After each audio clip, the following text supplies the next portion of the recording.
Hello, everyone. Welcome back to the Ochakde show.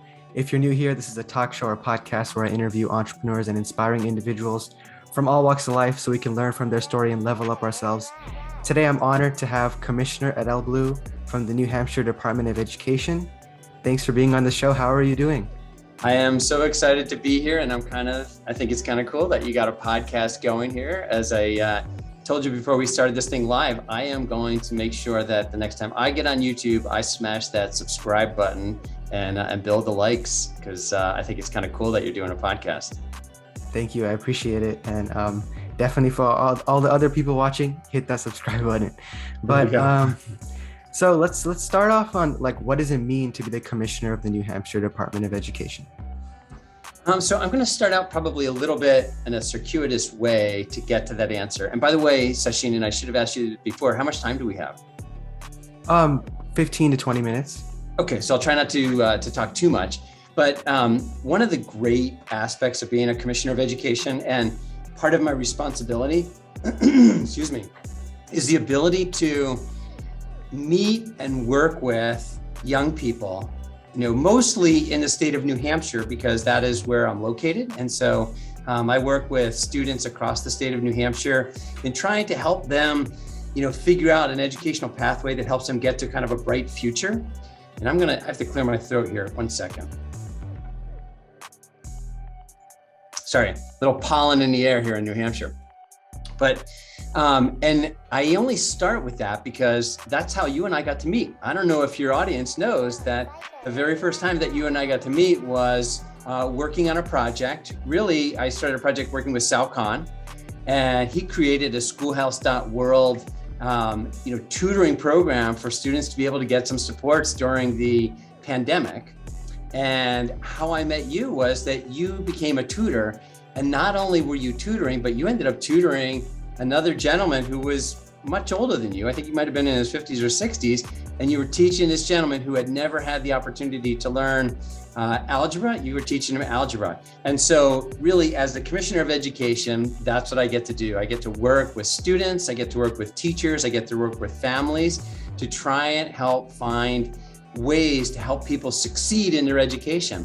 And so honestly, your engagement with that individual was so inspiring. In fact, put a link in this video to that video of, you said that you created a video about that. And it was very encouraging. So that's really what it is to be a commissioner of education, to work with our students, our teachers, our families, to make sure that, every kid gets an opportunity to be successful in their education. And I think what you find is that, students are very different, right? Like, we're just not all the same.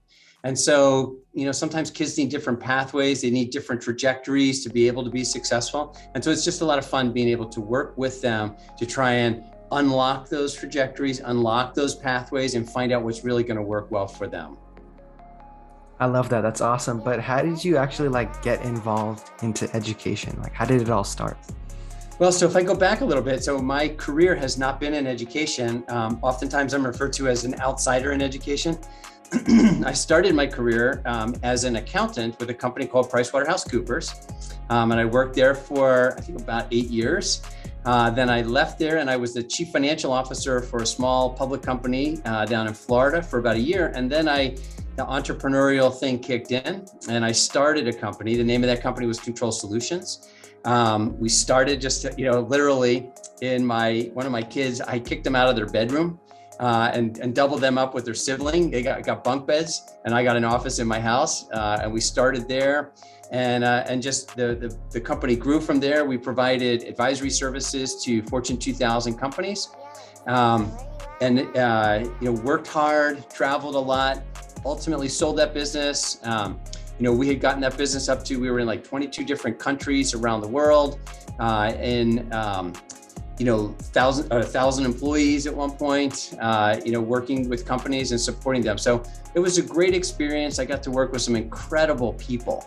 And one of the things you learn in business is the importance of people, right? Because you can only be as successful as the people that are around you, the people that you get to work with. And we just had incredible employees at Control Solutions. We had incredible customers that we got to work with. And so it was a great opportunity and I really appreciated that. During that time, I was a parent as well. So I don't know if you know this about me, but I have 7 children. And we actually home educated our children. And so that was the pathway that worked well for them. But during that time, and probably part of the reason why we home educated our kids is I am so incredibly passionate about education. I really feel like education is an opportunity to unlock futures for everybody. And I just think that everybody has potential through education.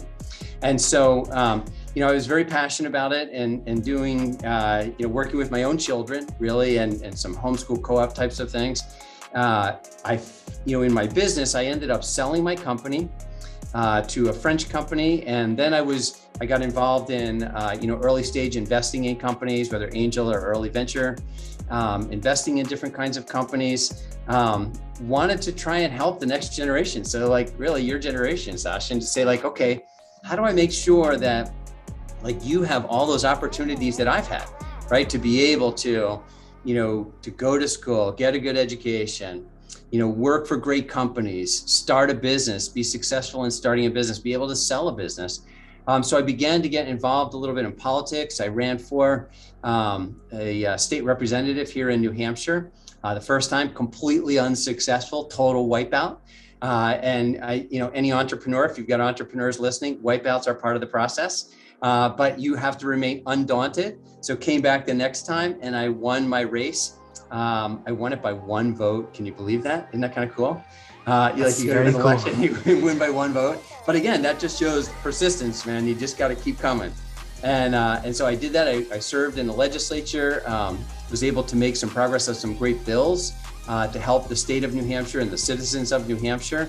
But knew that, really in that legislature, I got to see kind of how government was working, and really was interested in trying to govern more, right? Like if you think about my background, I had been running companies for decades at that point in time, right?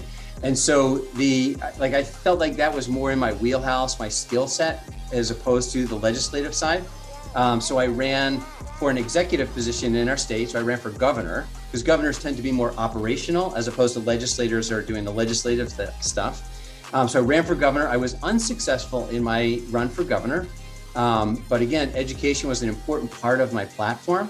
And so coming out of that, I was close to winning a primary election against our current governor, and who is a great guy. And, and so I had been so passionate and I know so much about education that, I was appointed and went through a confirmation process to become the Commissioner of Education. I'm now in my 2nd term. I've been doing it for 5 years. And I'm really trying to bring some of that entrepreneurial thought processes to education. Education has been doing things the same way for a really long time. And so really trying to figure out how do we innovate in education in a way that makes a really substantive difference for the students and for the teachers. And so that's really how I ended up in this role as the Commissioner of Education for the state of New Hampshire. Awesome. Yeah, I love what you're doing with education. And on top of that, your story is incredible, how you went from entrepreneurship to politics. And I mean, you do so many things. You're an entrepreneur, angel investor, and you're the commissioner. How do you do everything, and how is it like? So I think what it is, and I think you're demonstrating some of these same characteristics yourself, quite frankly, as an entrepreneur. You see a need as an entrepreneur, you see a need and you just feel this, compelling force that just says, can you fix that, right? Can you solve that need? And so whether it was, when I was working at PricewaterhouseCoopers trying to, improve how we did things there, or servicing our clients or something like that, whether it's as an entrepreneur running my company, my clients had needs and we had the ability to meet those needs. Oftentimes people sort of think that, selling is basically convincing somebody to take something that maybe they don't even need. And I would tell you that's not really good selling at all. What you're really doing and when you're selling or you're as an entrepreneur is you're looking for those win-win circumstances where it's beneficial to your customer and it's beneficial to you. So everybody gets to be the beneficiary in that process. And so that's a lot of the stuff, that same thought processes is what I brought, whether I was an entrepreneur, whether I was a legislator, or even as the Commissioner of Education. How can we find ways to allow, everybody to benefit? And I sometimes I describe it as an expanding universe, right? Because so often in life, people see stuff as kind of like a an either or. It's either this or that, or it's a zero-sum game. So if you win, that means I have to lose, or if I win, that means you have to lose. But in fact, if you find really good solutions and good options, then it's an expanding universe, and both you get to win, Sasha, and I get to win. And those are the kinds of solutions that you're really trying to solve and look for, whether it's in, business, investing, whether it's in education, whether it's in the podcast world. That's what we're after here. Got it. Yeah. And you're talking about education. I was reading, and you have a vision to make education accessible to everyone.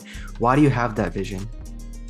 Because again, going back a little bit in our conversation, the reason why I want to make education accessible is because I want to make sure that everybody has that opportunity. Remember, education is that key that unlocks futures, bright futures for children, bright futures for some adults, just like you helped that gentleman learn algebra, right?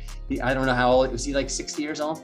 He was like 50, he's 53 right now, I think. 53 years old, exactly, right? And here it is, and you unlocked a world to him.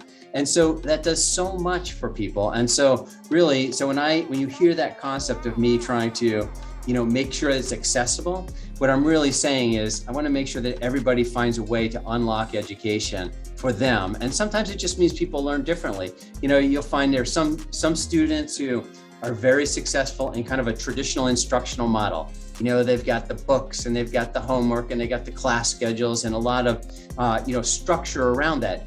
Other kids need a little bit more autonomy. They need a little bit more agency in their learning. They need the ability, if they're focused on something, they just want to stay focused on it just because the bell rang and the classes are supposed to move to the next thing. But maybe they need 3 or 4 hours on that one subject, and then they'll go to the next subject, and maybe they'll get around to the next subject the next day.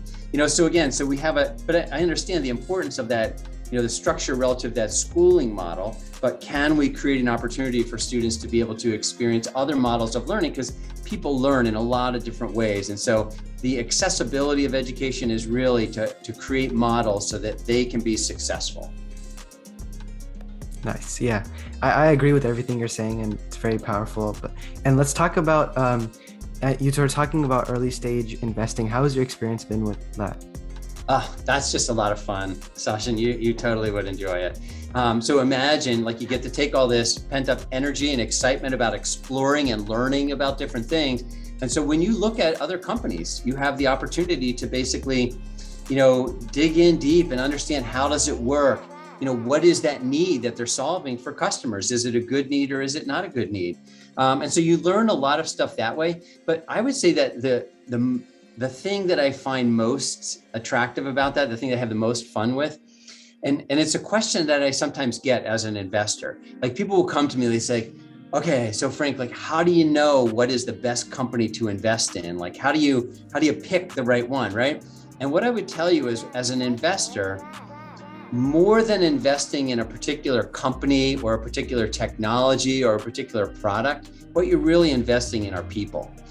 Because in business, inevitably, stuff happens, right? The markets shift, they change, the technology changes. And so what you really want to do is you want to be investing in an individual who is resilient and adaptable and can change to those changing market conditions to guide that business to success. And so one of the fun things about investing is the people that you get to interact with, and investing in people so that their success is also your success. It's amazing. For a lot of my audience is teenagers. What's your best advice to all these teens watching right now? Well, that's a great question. And it probably would depend on which particular teen we're talking to, because I think just like education's unique, advice is going to be unique as well. But a couple of things that I would encourage students to think about is, work hard, right? And it's interesting. So I don't know what you guys think about Elon Musk, but I like Elon Musk, and Elon Musk will tell you the same thing as well. Work your butt off, right? Work hard. And no slacking. How about that for the first thing? The next thing that I would encourage, young people to think about is learning to listen, right? To really deeply listen and understand when someone is asking you a question, or someone is giving you advice, or someone's giving you information, so that you really do get to wrap your head around it and understand it. And the third piece of advice that I would give them is, never short sell yourself, right? like you've got incredible capacity. I'm so impressed, Sashin, with you and the podcast and the work you've done with Schoolhouse.world and SouthCon. And so never sell yourself short, right? Like sometimes life and the world can be a little bit of a downer, right? Like they overly critical, they're happy to throw tomatoes at you or whatever it is they're going to do. Ignore them. They don't know what they're talking about. You got this. You've got incredible capacity, incredible opportunity. And do not, just like that I was telling you about before, don't take, failure is not failure. Failure is just, a step in the process towards succeeding. I always used to say, even when I was selling, right? I would tell people, if a customer says no is just a step between me and yes, and I just have to keep going. Or advice that I've given my own student or my own children. If you're out and you're looking for a job and you're, maybe you're applying for jobs and you're just getting a lot of negativity. Hey, you just keep going. You do not, until they get a restraining order, you keep asking, right? And that might be a little bit of facetiousness there. So don't get yourself in trouble with that advice. But what I'm trying to say is just be persistent, be resilient, and you're going to be successful. Yes, and go for it. That's what Ochakde means. Go exactly, for it. Right? Actually, your show is so named well, right? That's when you told me what that meant. I forgot it in the beginning. It's just an incredibly great name. Just go for it. You got this, right? And know that there's people like me. We may not know you. We may not be there with you on a regular basis, but we're back here cheering you on because it excites us so much to see the next generation coming to their own and being willing to work hard, to listen, to grow, to be successful. So good on you for doing that. Thank you. And let's really wrap up here. I asked this to all my guests quickly. I know you have to go soon, but what was your favorite part of being on the show? Getting to spend some more time with you, hands down. You and I hadn't connected for some amount of time, and so it's great to just connect with you and hear how you're doing. And I'm very excited for you and what you're doing. Now, remind me again. So you are in what year in school? I'm an incoming junior, so next year I'll be in 11th grade. You'll be in 11th grade. Wonderful. So have you finished for the year? Yeah. All right. Congratulations. Very exciting. And have a great 11th and 12th year and keep me up to date in terms of how things are going for you. I will. Thank you so much for being on the show. That's great. Thank you. Okay, bye.